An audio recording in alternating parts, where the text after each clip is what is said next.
শুভ রাধাষ্টমী বন্ধুরা। আজ এই ব্লগে তোমাদের সাথে আমাদের বাড়ির রাধাষ্টমীর পুজো শেয়ার করব। এই যে দেখো, এখন ঠাকুমার হাতে রয়েছে মৌরি আর গোলমরিচ। তো এইটা হচ্ছে যে রাধাষ্টমীর যে ভোগটা হবে সেই ভোগের মশলা, আর এই মশলাটা দিলে ভোগটা খেতে দুর্দান্ত হয়। তো এই যে দেখো, ঠাকুমা এখন মানে গ্যাসের মধ্যে একটা কড়াই বসিয়ে দিয়েছে। তো কড়াইয়ে শুকনো খোলায় এই মশলাটাকে ভেজে নিচ্ছে। তো হালকা লাল বর্ণ করে ভেজে নিয়েছে, আর তারপরে কড়াইতে আবার ঘি দিয়ে ছোলা কলাই দিয়ে দিয়েছে। তো আমাদের বাড়িতে মানে ঘিয়ে ছোলা ভেজে রাধারানীর ভোগ দেওয়া হয়, তো ওই জন্য ছোলাটাকেও ভেজে নিচ্ছে। ছোলা ভাজা হয়ে গিয়েছে, আর এইদিকে এই যে দেখো, যে মৌরিটা ভাজা হয়েছিল সেইটা এখন ঠাকুমা হামাল দিস্তাতে মশলাগুলো গুঁড়ো করে নিচ্ছে। আর এইদিকে দেখো, প্রায় জোগাড় যন্ত্র হয়েই গিয়েছে। আজ আবার 3 জায়গায় পুজো হবে। গোয়ালে পুজো হবে, বাড়ির তুলসী মন্দিরে পুজো হবে, আর যোগিনী মায়ের মন্দিরে পুজো হবে। আর গোয়ালে হচ্ছে ঝিঙে ছেদ করতে হয়, তো এখানে দেখো ঝিঙে রয়েছে, কাস্তে রয়েছে। আর এইদিকে দেখো, এই প্লেটটাতে রাধারানীর জন্য পান সাজা হয়েছে। তো রাধারানীর পুজোতে পান দিতে হয়, তো পান সাজা রয়েছে। আর কথা বলতে বলতে আমি চলে আসছি আমাদের গোয়ালে, তার কারণ পুরোহিত মশাই চলে আসছেন, পুজোতে বসে পড়েছেন গোয়ালে পুজোতে। তো এই হচ্ছে আমাদের গোয়াল, এখন পুরোহিত মশাই এখানে পুজো করছেন। এ সাধুপাদি পরং রাধিকায় নমঃ। হে কৃষ্ণ করুণা সিন্ধু দীনবন্ধো জগৎপতে গোপীশ গোপিকা কান্ত রাধা কান্ত নমস্তুতে। এই যে দেখো, গোয়াল পুজো হয়ে গেল, এবারে চলো বাড়িতে পুজো হবে। আর বাড়ি চলে আসছে, এখন ফলগুলো আমান্য করতে আছে। তো ফলগুলো আমান্য করে নিই, আর বাড়ির তুলসী মন্দিরে দই দিয়ে পুজো হবে, তো দইয়ের ভোগ হবে। এই যে পুরোহিত মশাই চলে আসছেন, সমস্ত জোগাড় যন্ত্র হয়ে গেছে খুব তাড়াতাড়ি করেই। আর এই যে এখন পুরোহিত মশাই ভোগ মাখছেন।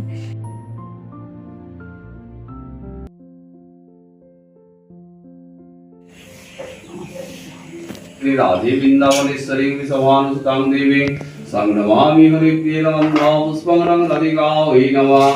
হে সাধুপদি পরং রাধিকায় নমঃ। এতা শুভকরণ নৈবেদ্যং রাধিকায় নমঃ। এতা সচন্দন পুষ্পাঞ্জলি রাধিকায় নমঃ। তুলসী মন্দিরে পুজো হয়ে গেল, আর এই হচ্ছে তুলসী মন্দিরে দইয়ের ভোগ। আমার খেতে খুব ভালো লাগে, আর সাথে যে গোয়াল পুজোর ভোগও রয়েছে, মানে ফল উপকরণ। এবারে দেখো, এইদিকে যোগিনী মায়ের মন্দিরে পুজোটা নিয়ে যেতে হবে। তো এই যে এখানে সমস্ত পুজো জোগাড় হয়ে গিয়েছে, চিঁড়ে রয়েছে, চাল রয়েছে, আর এইদিকে রয়েছে ফল উপকরণ, সাথে রয়েছে গুড়। আর ওইখানে যেহেতু দুধ দিয়ে পুজো হবে, ওই জন্য দুধ রয়েছে। চলো এবারে মন্দিরে পুজোর থালাগুলো নিয়ে যাই। তো এই যে মন্দিরে চলে আসছি, আর এখন পুরোহিত মশাই পুজোতে বসেছেন। আর আমাদের এই মন্দিরে একটা ফ্যামিলি মিলে এখানে পুজো হয়, তো সবার এখন ভোগ মাখছে পুরোহিত মশাই। অবশেষে সব পুজোর প্রসাদ বাড়িতে চলে আসছে। এই হচ্ছে দইয়ের ভোগ, তুলসী মন্দিরে পুজো হয়েছিল, আর গোয়াল পুজোর ফল উপকরণ, গোয়াল পুজোর ভোগ। আর এই হচ্ছে যোগিনী মায়ের মন্দিরের ভোগ, পুজোর গুড়। এই যে তোর প্রিয় খাবার এইটা, চেটে চেটে খাচ্ছে বাবা। আমি এখন স্নান সেরে নিয়েছি, তো আমি মা সবাই মিলে এখন খেতে বসেছি। আর আজ হচ্ছে আমাদের অষ্টমী, তো আমরা আজ অষ্টমীর ব্রত পালন করেছি, রাধা অষ্টমী। তো এই যে দেখো, চিঁড়ে ভোগ আর নিয়ে নিয়েছি। তো এখন চলো খেয়ে নিই। খাওয়া দাওয়া সেরে এই যে এইদিকে দেখো, রান্না সমস্ত জোগাড় হয়ে গিয়েছে, আর মা এদিকে রান্না বসিয়েও দিয়েছে। আর এইদিকে আমার ছোট্ট রায় কি করছে, চলো তোমাদের দেখাই। কি করছো? বাসন মাজছো? ওগুলো কার বাসন?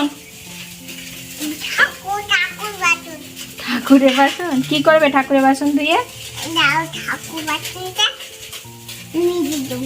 আচ্ছা, মেজে দাও। মায়ের সমস্ত রান্না বান্না কমপ্লিট হয়ে গেছে। এই যে এইদিকে দেখো, হয়েছে সয়াবিন আলুর তরকারি, এটা নিরামিষ হয়েছে। আর সাথে হয়েছে বেগুন ভাজা, তো এগুলো নিরামিষ হয়েছে। আর এইদিকে হয়েছে মোরলা মাছ ভাজা, সাথে রয়েছে বিউলির ডাল, আর এইদিকে হয়েছে ভাত, আলু সেদ্ধ আর ঢেঁড়স সেদ্ধ। চলো এবার আমরা রায়সোনাকে খাইয়ে দিই। তো রায়সোনাকে খাইয়ে এখন বসেছি আমরা খেতে। আর ভাত হয়েছে বাবা, দাদু, রায় আর বড়মশাইয়ের জন্য। আর আমরা হচ্ছে যে আজ তো অষ্টমী ব্রত পালন করেছি, তো ওই জন্য ভাত খাবো না, ওই জন্য মুড়ি খাচ্ছি। এই যে এইদিকে দেখো, মুড়ি নিয়েছি, সাথে রয়েছে সয়াবিন আলুর তরকারি নিরামিষ করা হয়েছিল, আর রয়েছে বেগুন ভাজা, আর হচ্ছে দইয়ের চিঁড়ে ভোগ।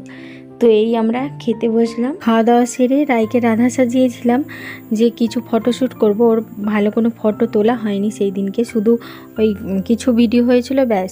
তারপর সব সাজ পোশাক খুলে দিয়েছিল, কিন্তু আজ তো কোনো মতেই সাজতে চায়নি, যদিও বা একটুখানি সেজেছে, তাই সব ঘেটে দিয়েছে। এখন সন্ধ্যা হয়ে গিয়েছে আর মা এখন সন্ধ্যা দেখাবে। এই যে দেখো এখানে ধুনো দিয়েছে আর এইদিকে প্রদীপ ধূপ জেলে নিল। আর হচ্ছে যে আজ তো অষ্টমী পুজো হয়েছে গোয়ালে, তো আজকে গোয়ালে সন্ধ্যে দেখাতে যেতে হবে। আর আমাদের গোয়ালটা আমাদের বাড়ি থেকে একটু দূরেই। আর তো এই যে দেখো এখন আমি মায়ের সঙ্গে যাচ্ছি, তো আমি ধুনো নিয়েছি আর মা প্রদীপ আর ধূপ নিয়ে যাচ্ছে। তো এই যে চলে আসছি গোয়ালে। আর এই যে এইখানে মানে আমাদের এই হচ্ছে গোয়ালে চলে আসছি। গোয়ালেতে মা এখন ধূপ দেখাচ্ছে, ধূপ প্রদীপ, আর আমি যে ধুনো দেখালাম। তো এইখানে ঘর, যে গোয়ালে যে পুজো হয়েছে সেই ঘরটা এখানে রাখা আছে, তো এখানে মা ধূপ দিয়ে দিল। চলো এবারে বাড়ি যাবো। আর তার আগে আমাদের গোয়ালের সামনে 12 ভূঁইয়া ঠাকুর আছে, তো সেখানেও ধূপ প্রদীপ ধুনো দেখিয়ে দিলাম, প্রণাম করলাম। সন্ধে দেখানো হয়ে গিয়েছে আর এখন বসেছি আলতা পড়তে।